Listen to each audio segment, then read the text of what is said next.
If you think your only option to control your diabetes is insulin injections, you're wrong. I'm Dr. Yasmine Elamir, triple board certified endocrinologist and obesity specialist, and today we're discussing other options besides insulin injections to control your diabetes. Hello, beautiful friends. Dr. Yas here. Welcome back to the Vitality Prescription, and today what we're discussing is alternatives to insulin injections for type 2 diabetes. We'll explore various classes of medications, their mechanisms of action, their effectiveness, and their impact on weight management. So let's get started. So today I wanted to do this topic really because I feel a lot of people feel when they're diabetic, they're doomed to be on insulin. And if you know from my podcast, if you've been listening, or my YouTube channel, you'll know that I think that's far from the truth. I actually think that using insulin in diabetes can make insulin resistance worse and lead to weight gain, which can also make diabetes worse. So it's important, if you're new to this journey or you've been struggling for a long time and feel that's your only option, that you understand the type of medications you could be on and also how to get off of them if you wanted to. So first things first, let's understand type 2 diabetes and insulin. So, in order to understand the alternatives to insulin, it's essential to know the role of insulin in type 2 diabetes. So, insulin is a hormone produced by the pancreas that helps regulate blood sugar levels. In type 2 diabetes, either insulin production is insufficient or the body's developed resistance to its effects. Now, the CDC reports that approximately 1 in 10 Americans have diabetes, with type 2 being the most prevalent form. And understanding the alternative is crucial for management. It's estimated that in 10 years, 40% of the population will even be pre-diabetic. So if you're a diabetic or have someone in your family with diabetes, it's important you understand your options, when you're going to the doctor's office. So let's start with oral medications. So the first one's metformin, and we have a whole episode on metformin, but metformin primarily, decreases hepatic glucose production and increases insulin sensitivity in peripheral tissues. And studies show that metformin lowers the A1C about 1 to 2%, which is why it's usually the first-line treatment for type 2 diabetes. It's also cheap, so I'm sure insurance companies love that, right? The other thing about metformin, it's generally weight neutral, which can't be said for all diabetic drugs. And for some, it even causes, a modest reduction in weight loss. Basically, this is a very well-studied drug. The UK Prospective Diabetes Study also showed metformin showing, reduction in diabetes-related complications. So, metformin, we have a whole episode on that, but that's usually the first oral medication that people are offered if they're diabetic. However, a lot of diabetics, when they're diagnosed, if they're very, very severely diabetic, meaning their sugars are very, very high, i.e. they got diagnosed maybe in the hospital, or when their sugar was already, 200, 300, 400, a lot of doctors may put their patients on insulin before metformin, thinking they need insulin or they're an insulin-dependent diabetic. So I mentioned this as, an alternative to insulin injections, meaning you may not have been on it before and you should know about it. The next in the class is sulfonylureas, okay? These are your medications like glipizide, glimepiride, and these medications stimulate the pancreas to release more insulin by closing ATP-sensitive potassium channels on beta cells, leading to depolarization and calcium influx. What does that mean? Well, basically, it just tells your pancreas release more insulin, okay? And there's a specific type of diabetes called MODY that actually improves with sulfonylureas, and it's the one type of diabetes that is one where this is actually the first-line medication for it. But unless you're, a diabetic with MODY, which is maturity onset of diabetes in the young, then this class is likely not the best option for you, in my opinion. However,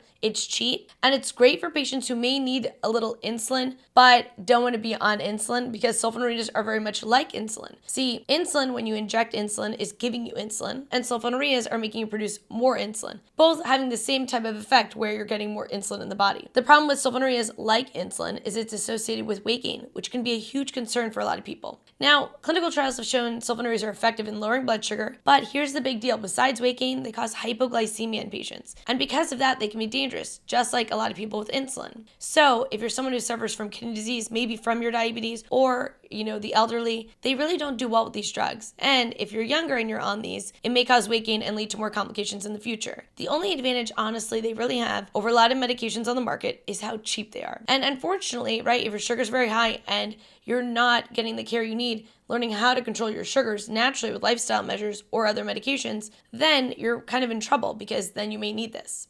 All right, the next class are the DPP-4 inhibitors, also known as Januvia, sitagliptin, Alogliptin. Those are popular ones that are on the market now. And they increase levels of incretin hormones, which promote insulin secretion and inhibit glucagon release in a glucose-dependent manner. And these typically lower the A1C about 0.5 to 1% and are weight-neutral drugs. And studies indicate that DPP-4 inhibitors are well-tolerated and have low risk for hypoglycemia. The only problem with something that doesn't really do too much is, well, It doesn't do too much. So yes, it doesn't have a big risk, but it doesn't really move the needle that much with the A1C compared to other drugs on the market. However, that being said, I think this is a great class. One of the drugs in the class, so there's Januvia, sitagliptin, alogliptin, and there's also Tradjenta. And Tradjenta is a nice medication because it doesn't need specific renal dosing. And these medications are good for someone who just needs a little bit of help with their postprandial or after eating glucose levels. So, they're not the worst on the market. They're pretty, neutral, but they don't necessarily move the needle as much as other medications.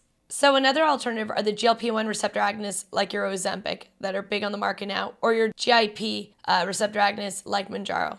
And these medications mimic the action of glucagon-like peptide 1, increasing insulin secretion, decreasing glucagon secretion, and slowing gastric emptying. However, these are very effective medications, and they lower the A1C between 1 and 1.8 on average, depending on which brand. Now in that episode, we go over the side effects there, but obviously, they're known to be associated with weight loss. And so they typically promote heavy weight loss and lowering of the sugar despite the weight loss. So it's really, helps multiple causes of insulin resistance. And I don't need to harp on this. There's a ton of clinical trials showing the reduction in blood sugar and weight loss in those with GLP-1 agonists. And, they really, changed the game for a lot of diabetics. They've been around for a decent while. Now they're getting a lot of popularity. Actually, there was a recent study showing that in the last year, the rate of obesity in this country has actually declined a couple percent, and that's very, very new. And I think this has a lot to do with it. Now, is it going to fix your diabetes? No. Will it help you manage your diabetes, lose weight, and take care of some of the causes of insulin resistance?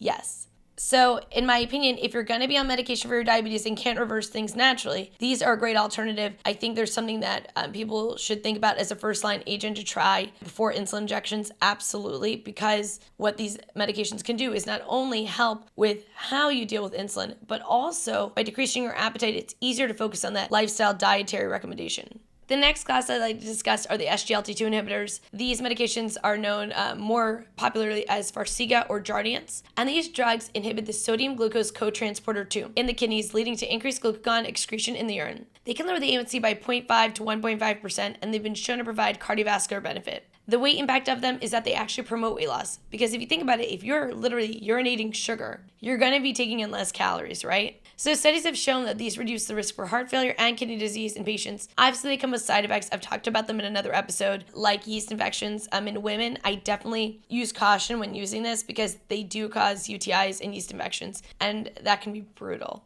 The next option I want to discuss, if you have to be on insulin, is about inhaled insulins instead of injectables. The biggest complaint I get from people injecting insulin is that it's painful, right? Or they may notice bubbling under the skin from the injection site. And I know a lot of patients who really enjoy the inhaled insulins, like brands such as Afrezza, which allow for quick absorption through the lungs, providing rapid action to manage postprandial or basically after eating blood glucose levels. So this medication class is used for mealtime insulin. They don't replace, long-acting insulin like Lantus, Tresiba, Toujeo. However, they do help with the meal times. So if someone is insulin dependent and on insulin, say 4 times a day, this could replace the mealtime injections. The clinical trials are also promising. They've shown that inhaled insulin can effectively control post-meal blood sugar spikes without the need for injections. And they're more weight neutral than the injectables. And the evidence is showing a similar A1C reduction as rapid injectable insulins with lower weight gain. So a lot of people really like these medications. The other thing is they're really small, so you can kind of carry them with you anywhere. And a lot of people like that they don't leave a mark on the stomach. Another option are insulin pumps, okay? So, insulin pumps, they're devices that deliver continuous subcutaneous insulin mimicking the physiological insulin secretion in the body. They can improve glucose control and decrease the burden of multiple daily injections, which for people where the injections can get confusing, which they are absolutely confusing, and we'll have a whole episode on this. Basically, it's a nice management for someone who doesn't want to have to manage every dose of their blood sugar, especially the closed loop systems. See, these closed loop systems integrate with their continuous glucose monitors. So if you have a Freestyle or Dexcom, the pump will integrate with it, and they'll automatically deliver the insulin based on real-time blood glucose levels. Research shows that these closed loop systems improve time and range and reduce the risk of hypoglycemia. So from this episode, what I really want you to do is just kind of take in these medications and bring them to your doctor. Talk to them about your options, because I find a lot of my patients come in and basically they're relying on me to tell them about the medications and help them make a choice. But a lot of times doctors aren't as well versed in all the medications. So it would be nice if when you go to your doctor, you have a list, you can go to them and ask them, which would be the best for you depending on your circumstance, and make a choice together informed. So my RX for you on the Vitality prescription today is make a plan tailored to your needs. If you need to be on medications, odds are injectable insulins are not your only choice, and you absolutely can do something else that works for your lifestyle better. All right, that's it for this one. I'll see you guys in the next.